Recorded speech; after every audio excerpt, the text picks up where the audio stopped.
Hello everyone, आप सभी का स्वागत है हमारे यूट्यूब चैनल एडुएला पॉइंट पर। तो कैसे हैं आप सभी लोग? आई होप बहुत अच्छे होंगे। आज हम आपके लिए लेकर आए हैं क्लास 8 ज्योग्राफी करेंगे, चैप्टर 2। देखिए, आपको land, soil, water, natural vegetation and wild life resources के बारे में पढ़ना है। इससे पहले वाले चैप्टर हम कवर करके आए जिसमें हमने रिसोर्सेज के बारे में बहुत अच्छे से जाना कि रिसोर्सेज नेचुरल होते हैं आपके, और नेचुरल रिसोर्सेज होते हैं, मैनमेड रिसोर्सेज होते हैं। नेचुरल रिसोर्सेज में हमने दो पढ़े थे, renewable resources, non renewable resources. I hope आपको सब याद होगा, राइट? अगर नहीं है तो जाइए और रिवाइज कर आइए फटाफट से इस चैप्टर को देखने के लिए, ताकि आपको ये बहुत अच्छे से क्लियर हो। चैप्टर की शुरुआत से पहले आपसे एक दो बातें कर ली जाए जो कि बहुत जरूरी है। देखिए, सोशल साइंस के, ज्योग्राफी के स्पेशली, और साइंस के दोनों के चैप्टर हमारे यूट्यूब पे लाइव हो चुके हैं। तो आप जाके इस वीडियो के एंड में कमेंट सेक्शन, इस वीडियो के एंड में और कम्युनिटी सेक्शन में और as it is in playlist में जाके आप चेक कर सकते हैं। ठीक है, वहां पे आपको सारे के सारे चैप्टर की प्लेलिस्ट मिल जाएगी। तो टेंशन नहीं लेने का है, कहीं पे भी कोई भी दिक्कत आती है कमेंट सेक्शन में कमेंट करके आप बता सकते हैं। दूसरी एक बात, आपके जैसे एग्जाम्स आने वाले हैं, तो हम ये प्लान कर रहे थे कि आपके लिए, आपके अकॉर्डिंग ही हम टॉपिक पहले लेकर आए। तो अगर आपको ये लगता है कि ये टॉपिक हमारा हमें अनक्लियर है और ये हमें नहीं आता है, तो आप कमेंट सेक्शन में कमेंट करके बता दें किसी भी सब्जेक्ट का, चाहे वो आपका ज्योग्राफी, हिस्ट्री, पॉलिटी हो, ठीक है, इकोनॉमिक्स हो, कोई भी हो, तो आप बता सकते हैं। हम उस टॉपिक के ऊपर या उस चैप्टर के ऊपर पहले आपके लिए वीडियो ले आए। ठीक है, तो टेंशन का ही नहीं लेने का है, बस पढ़ाई के ऊपर फोकस करना है। चलिए शुरुआत करते हैं चैप्टर के साथ, पढ़ते हैं आगे। देखिए, देखिए ये ऊपर तो कहानी दे रखी है। Mamma and Peter stay in two different places of the world. ये दो जो है इंसान, दो अलग अलग पोजीशन पे रहते हैं, लोकेशन पे रहते हैं। This difference is because of the difference in the quality of land, soil, water, natural vegetation and animal. जो और यहाँ पर जहां जहां पर ये रहते हैं वहां पर अलग प्रकार के मिट्टी पाई जाती है, सॉइल पाई जाती है, लैंड पाया जाता है, अलग प्रकार के नेचुरल वेजिटेशन है, अलग प्रकार के जानवर हैं और पौधे हैं। सबसे पहला जो हम जानेंगे, देखिए दोनों के रीजन में इसलिए अंतर है। सबसे पहला हम जानेंगे लैंड के बारे में। ठीक है, लैंड के बारे में जानेंगे। लैंड जो है वो मोस्ट इंपॉर्टेंट नेचुरल रिसोर्सेज। देखिए, धरती ही नहीं होगी तो आप रहेंगे कहाँ पर? सोचने वाली बात नहीं है। अगर धरती नहीं होगी तो आप रहेंगे कहाँ पर? It cover only about the 30% 30% of the what total earth का जो पूरा सरफेस है, पूरी अर्थ है, उसका 30% पे हमारे पास लैंड है, जो कि बहुत कम है। ठीक है, the uneven distribution of the population in the different part of the world is mainly due to the varied characteristic of land and climate। अलग अलग जगह पर अलग अलग प्रकार के वेजिटेशन के कारण वहां पर लोगों की जनसंख्या बहुत कम ज्यादा कहीं पे इस प्रकार से पाई जाती है।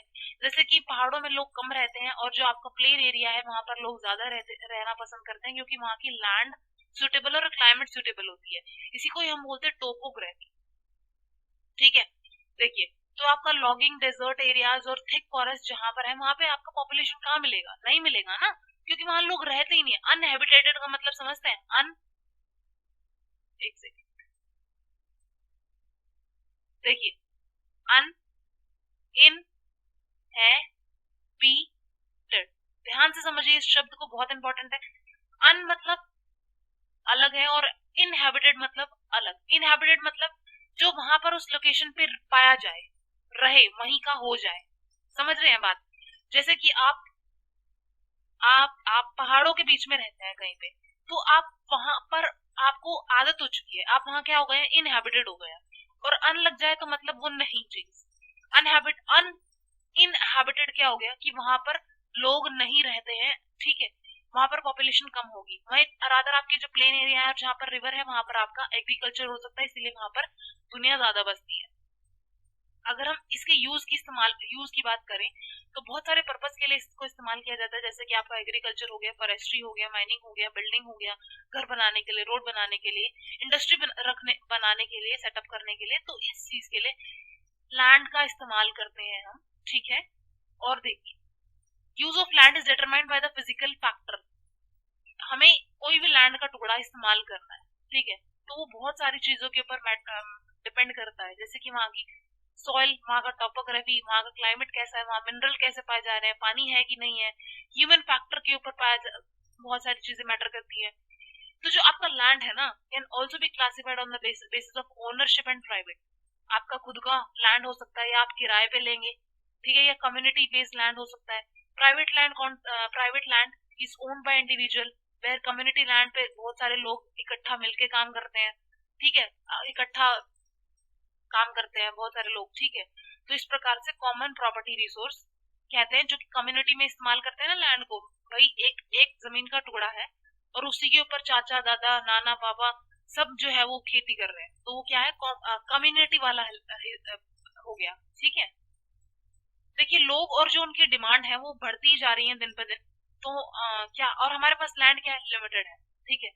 तो quality of land also differ from place to place, बिल्कुल सही बात है, ठीक है। जैसे कि हमें बिल्डिंग लगानी है तो वहाँ का जो कमर्शियल एरिया है वहाँ के एरिया के हिसाब से लगाएंगे हम, जहाँ पर हमारे को, मैंने आपको पहले भी एक चैप्टर में पढ़ाया था तो मैंने आपको बताया था कि आपको फैक्ट्री लगानी है तो आप फैक्ट्री कहाँ लगाएंगे बताइए। पहली चीज, सबसे जहाँ पे एग्रीकल्चर हो। दूसरी चीज, बिल्कुल पास में ही आपको क्या क्या मिले, वाटर हो। तीसरी चीज, जहां आपको ह्यूमन मिले, इंसान मिले, लेबर मिल पाए, ठीक है। तीसरी चीज, पास में ही मार्केट होनी चाहिए। तो ये सारी चीजें आप देख के अपना फैक्ट्री लगाओगे ना, तो ये सारी चीजें मैटर करती हैं, ठीक है। लेकिन जब लैंड डिग्रेड होता है तो उसमें क्या है, लैंडस्लाइड आता है, आपका सॉइल इरोजन होता है, डिजर्टिफिकेशन होता है। देखिए इन टर्म का मतलब मैं आपको समझाती हूँ। लैंड डिग्रेडेशन का मतलब लैंड का खराब होना होता है। लैंडस्लाइड मतलब क्या होता है कि आप जब ऊपर से मिट्टी, पहाड़ पे से मिट्टी खिसकती है तो उसे हम लैंडस्लाइड बोलते हैं। सॉइल इरोजन क्या होता है, जब धरती पे से मिट्टी कट के बह के निकल जाती है तो उसे हम सॉइल इरोजन बोलते हैं। एंड डेजर्टिफिकेशन का मतलब होता है कि आपका पूरा का पूरा धरती जो है वो बंजर हो जाता है। चारों टर्म का मतलब समझ आ गया होगा। तो ये जो चारों चीजें हैं ये बहुत बड़ा थ्रेट है हमारे एनवायरनमेंट को, हमारे एग्रीकल्चर को, और हमारी ये जो हम एक्टिविटी करते हैं इन, अंडरस्टूड। देखिए अब इसका कंजर्वेशन भी जरूरी है भाई, बचाएंगे नहीं तो कैसे रहेगा। तो जो बढ़ती आबादी है और बढ़ता हुआ ये और उनकी डिमांड जो बढ़ती हुई है वो हमारे फॉरेस्ट को बिल्कुल डिस्ट्रॉय कर रही है। हमें क्या करना है, अपने लैंड को प्रोटेक्ट करना है, ठीक है। और क्या कर सकते हैं हम, जो रेट ऑफ डिग्रेडेशन है उसे हमें लगातार चेक करना होगा। चेक करके हमें कॉन्टिन्यूसली एफोरेस्टेशन करना होगा। देखिए डिफोरेस्टेशन मतलब जहां पर पेड़ लगे हुए हैं, डिफोरेस्टेशन मतलब जहां पर पेड़ पूरे के पूरे काट दिए हैं, एफोरेस्टेशन का मतलब दोबारा से पेड़ लगाना, ठीक है। आई बात समझ। तो हमें क्या करना है, लैंड रिक्लेमेशन करना है एंड रेगुलेट करना है केमिकल और केमिकल्स को। भाई ज्यादा केमिकल नहीं डालने हैं खेती में, ज्यादा केमिकल डालेंगे तो उससे भी दिक्कत हो जाएगी। ओवर ग्रेजिंग नहीं कराना है, ये जितने भी चरवाहे होते हैं ये ओवर ग्रेजिंग करते हैं तो उससे भी भूमि क्या हो जाती है, बंजर हो जाती है। सॉयल की अगर हम बात करें, देखिए जो थिन लेयर है, ऊपर की परत होती है, ग्रेनरी सब्सटेंस जिसमें होता है, लैंड के ऊपर होती है, जैसे कि ये आपका लैंड है, इसके ऊपर जो पहली परत है ना मिट्टी की, उसे हम बोलते हैं सॉइल। ये लैंड से बिल्कुल चिपकी हुई होती है और land form determine the type of soil. बिल्कुल भूमि का टुकड़ा ये बताएगा कि वहां पर मिट्टी कैसी है, क्योंकि उसके नीचे जैसी रॉक होगी, जैसा पत्थर होगा, उसी से तो बनेगी ना आपकी सॉइल। तो this happen through the process of withering. Withering क्या होती है अब समझना बहुत जरूरी है। विदरिंग क्या है, विदरिंग को जानना जरूरी है। देखिए जब आपका ये पहाड़ है, ठीक है, ये पहाड़ है, देखिए इस पर आपकी लगातार कॉन्टिन्यूसली हवा चल रही है, हवा चल रही है, हवा चल रही है, और नीचे से पानी, इधर से नदी बह रही है, बह रही है, बह रही है। तो क्या करेगा, ये जो रॉक है ना, ये पहाड़ है, इसकी जो मिट्टी है वो कटना शुरू हो जाएगी। मिट्टी मिट्टी टूटना, बारीक बारीक पार्टिकल्स में टूटना शुरू हो जाएगी और बह जाएगी, मिट्टी बन जाएगी। तो ये क्या होता है, विदरिंग। समझ आया अब आपको, डिड यू गेट इट। ये मिक्स्ड मिनरल और आपका ऑर्गेनिक मैटर होता है सॉइल का। मतलब जब पत्थर, रॉक जो है, रॉक्स जो है वो सॉइल बनाती है, उसे हम बोलते हैं विदरिंग। आई बात समझ। लैंडस्लाइड क्या होता है कि जब पूरा का पूरा मास आपका नीचे खिसक के आ जाता है स्लोप से, उसे हम बोलते हैं, ठीक है। इसी की वजह से किसकी क्या का कारण होता है, जैसे कि अगर आपका अर्थक्वेक आ गया, भूकंप आ गया, या आपका बाढ़ आ गया, या आपका वोल्केनो हो गया, वोल्केनो फट गया, तो ये सारे के सारे कारण है आपके लैंडस्लाइड आने के, या बहुत ज्यादा बारिश हो गई, ठीक है। देखिए फैक्टर्स कौन कौन से हैं सॉइल बनने के, जरा हम ये पढ़कर आए, सॉइल कितना जरूरी है, कितना कम है हमारे अर्थ के ऊपर। तो अभी किस किस चीज से बनता है, देखिए पेरेंट रॉक से बनता है सबसे पहली चीज, पेरेंट रॉक से बनता है, मतलब कि रॉक से बनता है। इसके ऊपर जो है वो केमिकल एक्ट करेंगे, मिनरल एक्ट करेंगे, पानी एक्ट करेगा, तो चूरा चूरा बनाएगी ना इस तरीके से। बड़ा पत्थर फूट के छोटे छोटे चूरे में बनेगा, और इससे फिर बारीक से और इसको सॉइल बनाएगा। रिलीफ दूसरा फैक्टर, आपका कितनी ऊंचाई है, कितना स्लोप है, वहां से जो मिट्टी है बनेगी। तीसरा, आपके जानवर जो है माइक्रो ऑर्गेनिज्म वो अफेक्ट करेंगे आपकी रॉक के ऊपर, वहां से आपकी मिट्टी बनेगी। उसके बाद आपकी क्लाइमेट कैसी है, भाई ज्यादा गर्मी है तो पत्थर ज्यादा जल्दी टूटेगा, ठीक है, तो ये सारी चीजें मैटर करती है। आपका पांचवा पॉइंट, अगर ह्यूमस ज्यादा होगी, ह्यूमस मतलब ज्यादा पानी नमी होगी पत्थर के अंदर, तो वहां से ही पत्थर जल्दी टूटना शुरू हो जाएगा। तो ये सारे कारण है आपके।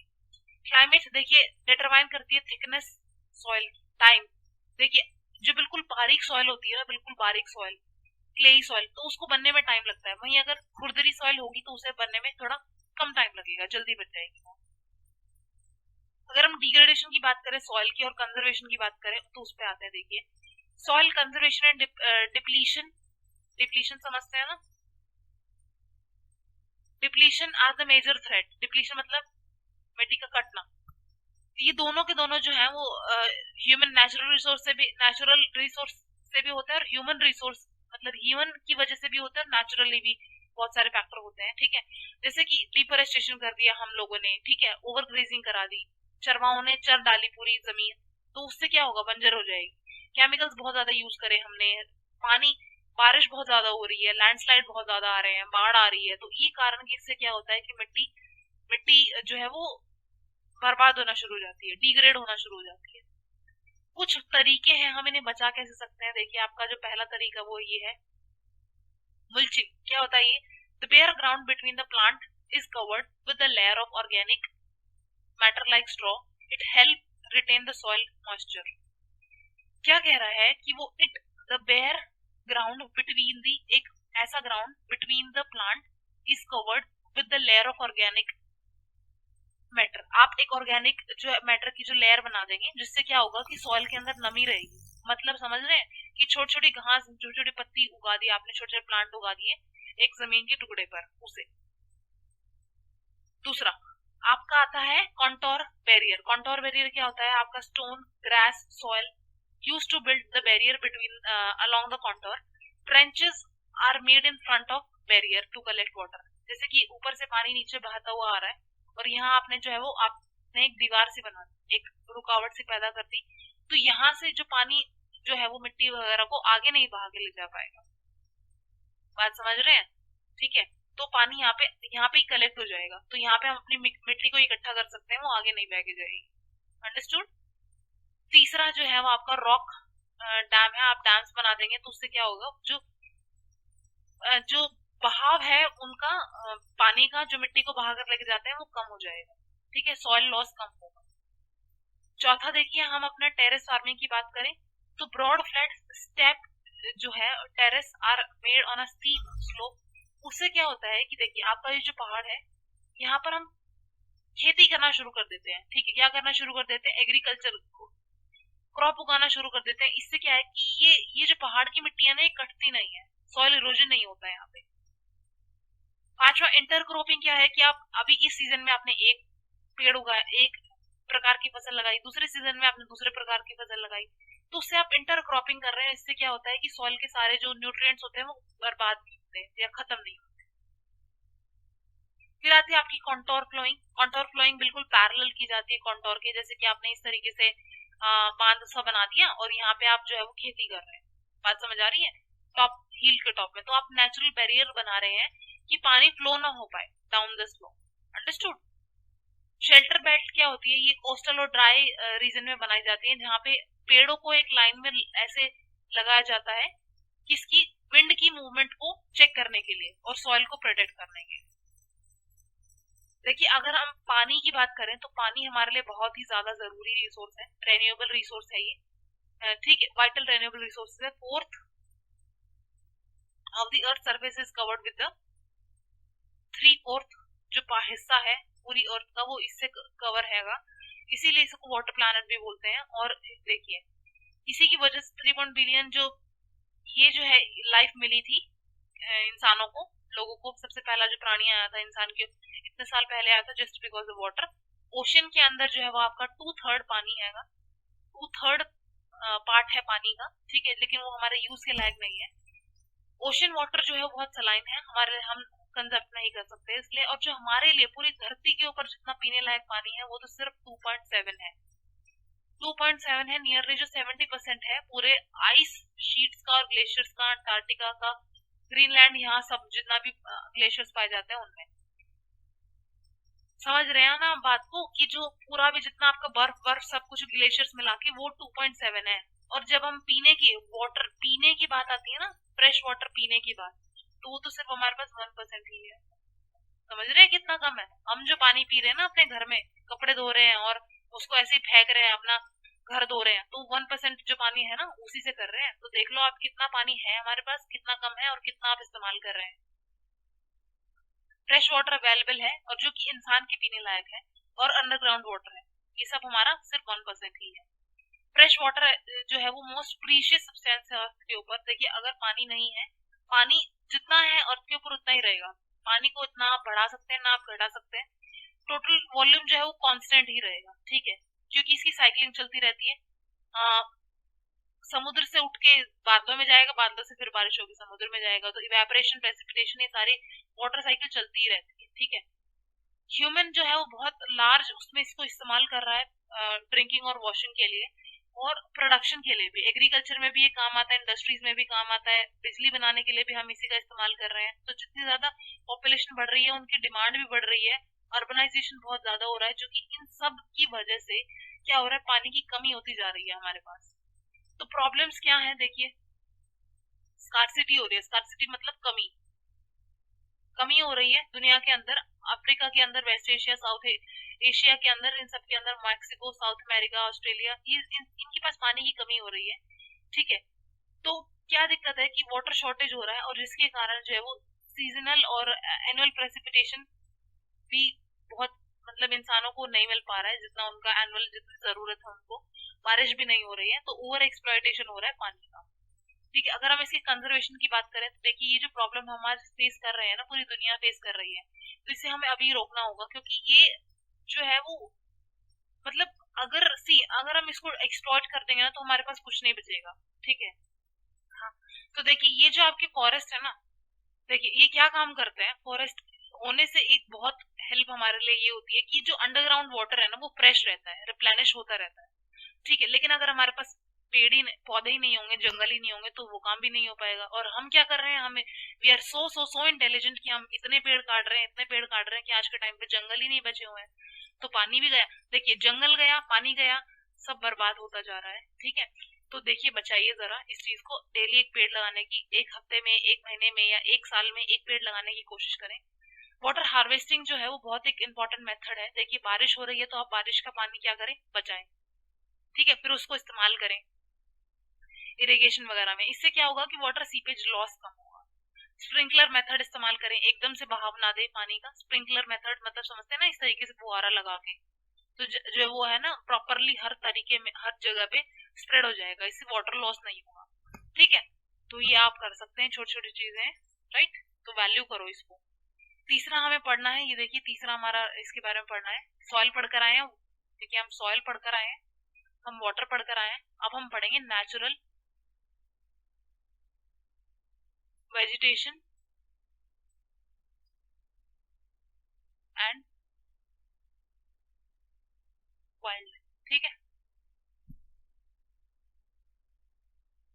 जो नेचुरल वेजिटेशन है और वाइल्ड लाइफ है एग्जिस्ट करती है only in a narrow zone to contact between the lithosphere, hydrosphere and atmosphere. मैं आपको तीनों चीजें समझाना चाहूंगी। आई वांट कि आप लिथोस्फेयर के बारे में जाने, हाइड्रोस्फेयर के बारे में जाने, एटमॉस्फेयर के बारे में जाने और बायोस्फेयर के बारे में जाने, ठीक है।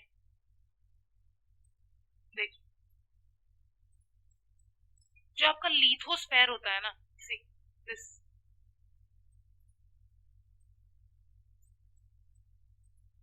जो आपका लिथोस्फेयर है वो क्या करेगा, आपका जो लैंड है ना वो होता है लिथोस्फेयर। बात समझ रहे हैं? जो आपका जितना भी धरती है उसे हम बोलेंगे लिथोस्फेयर। उसके बाद आता है आपका हाइड्रोस्फेयर। हाइड्रोस्फेयर जितना भी आपका पानी प्रेजेंट है ना अर्थ के ऊपर उसको बोलेंगे हम हाइड्रोस्फेयर। अंडरस्टूड? तीसरा आता है एटमॉस्फेयर। एटमॉस्फेयर क्या होता है? जितना भी जहां पर आपका एयर प्रेजेंट है उसे हम बोलेंगे आपका एटमॉस्फेयर। बात को समझने की कोशिश कीजिएगा। जब ये तीनों चीज मिलती है, लिथो, हाइड्रो एंड एटमो, ये जब तीनों चीजें मिलेंगी तो आपको एक चीज मिलेगी, एक चीज बनेगी इस चीज से, और वो है आपका बायोस्फेयर। बायोस्फेयर के अंदर इंसान आएगा। बात समझ आ रही है? भाई जब लैंड, वाटर और एयर तीनों का कॉम्बिनेशन होगा तो वहां पर इंसान की उपज हो जाएगी। बात समझ आ रहे हैं? वहां पर आपको इंसान, पेड़ पौधे, जानवर, ये सब मिलेंगे, वहां पर सर्वाइवल होगा।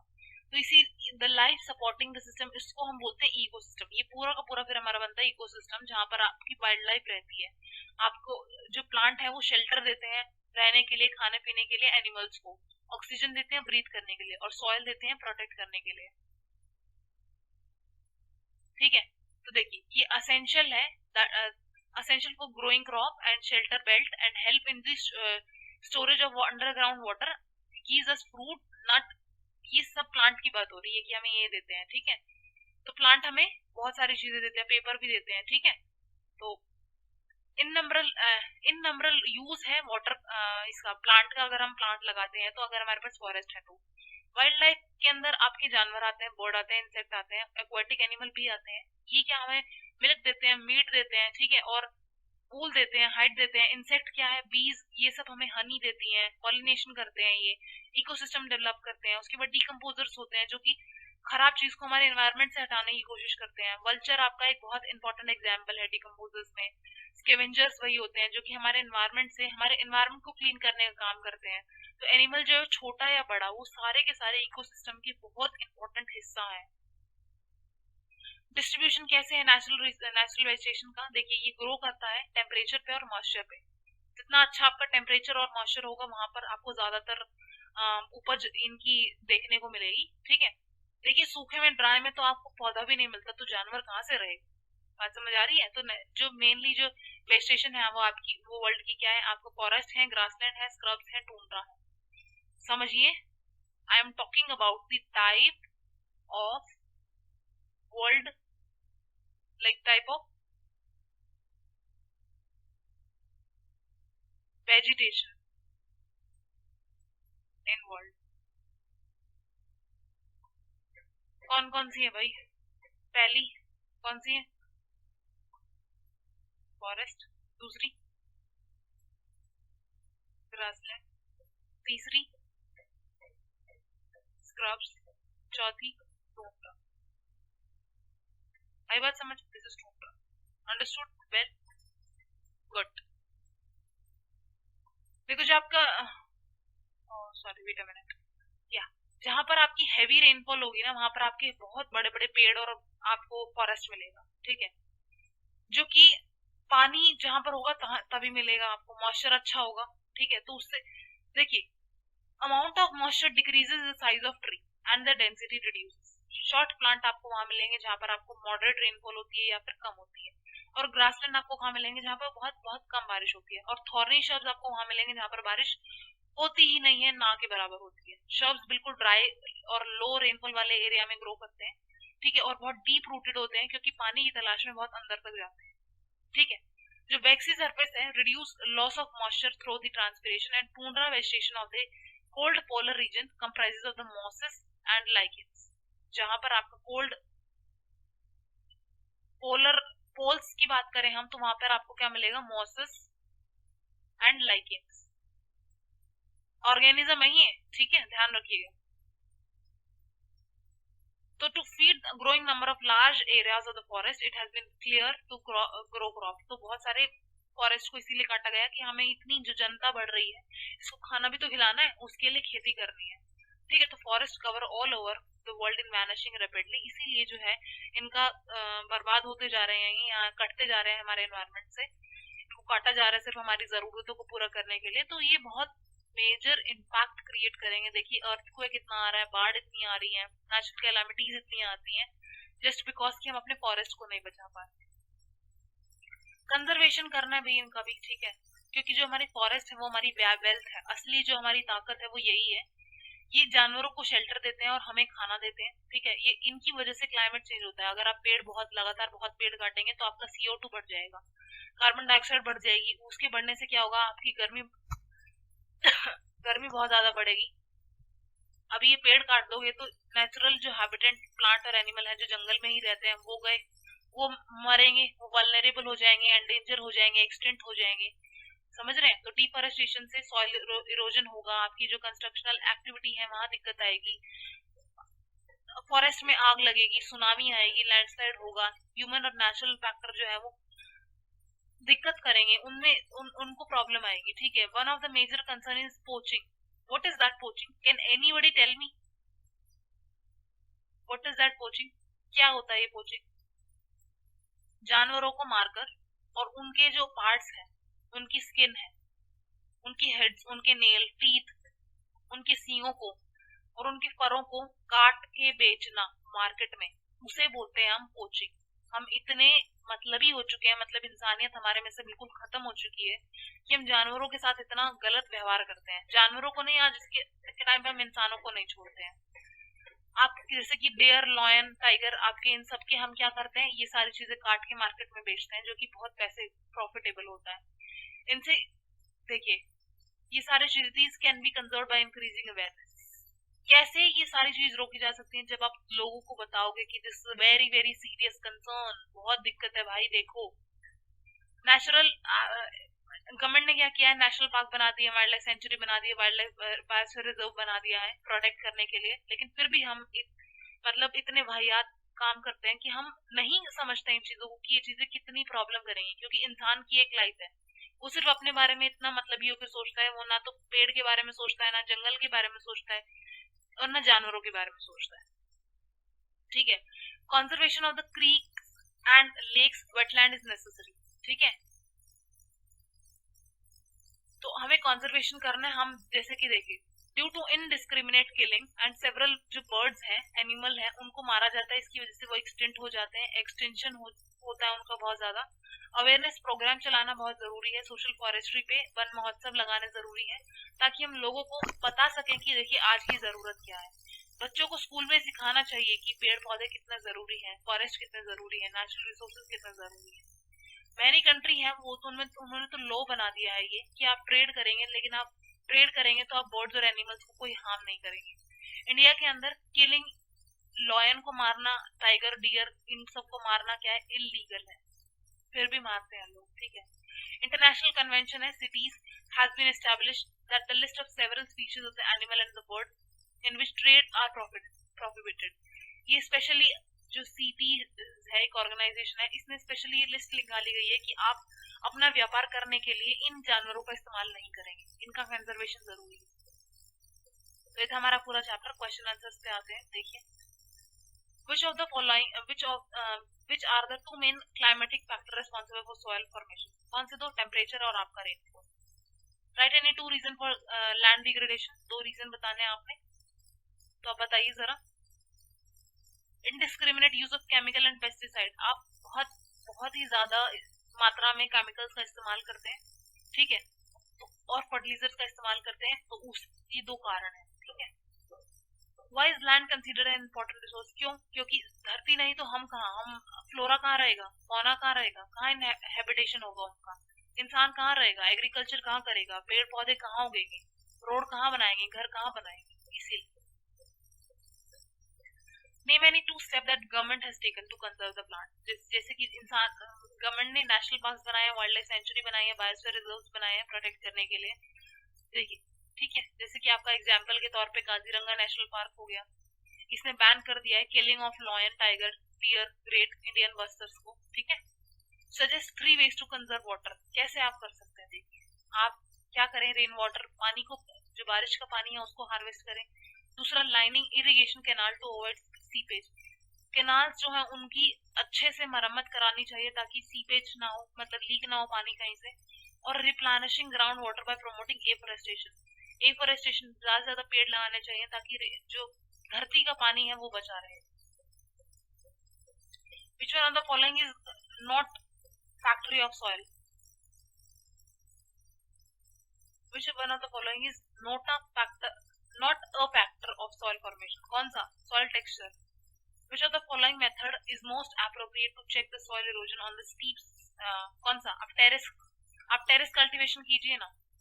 Which of the following is not a favor of the conservation of the nature? Dispose of poly bags after shopping. आप dispose करेंगे तो वो decompose होंगे ही नहीं। मैच करना है आपने।